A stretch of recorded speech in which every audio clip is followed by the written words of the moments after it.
¿Podrías pagarme con cariño?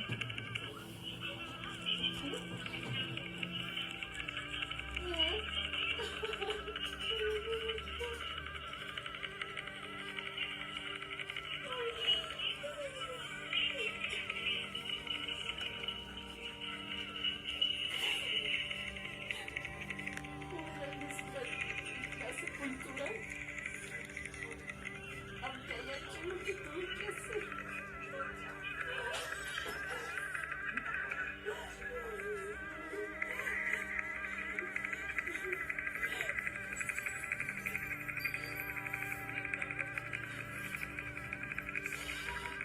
Les prometo que voy a dejar de ser pobre para que nadie más se vuelva a burlar de mí.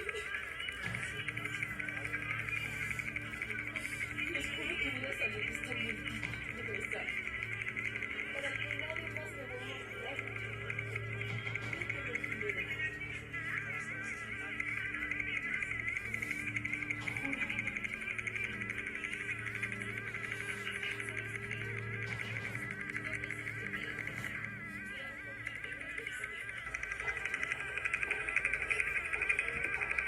Señorita, señorita.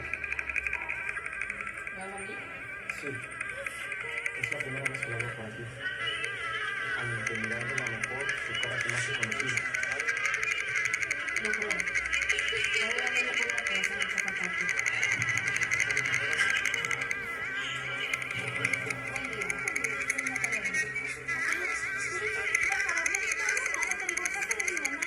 Y de hecho, desde la mansión en la que ahora viven, ustedes han comido de lo que les he dado. Pueden hacer imaginar que aquí ya salgan o borracho ese de tu marido. Vente para que te aprecies básicamente trabajar. Adelante.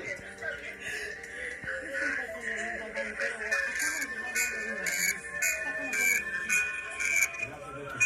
Ahora mismo voy a darle la bienvenida.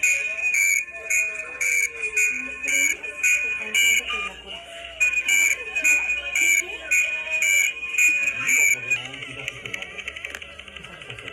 No sabes hacer nada. No te preparaste. Pero no sabes leer y escribir. No usar una computadora, así que... ¿Pero trabajas de secretario en la empresa? Cuando esto se fue pagado para tus servicios.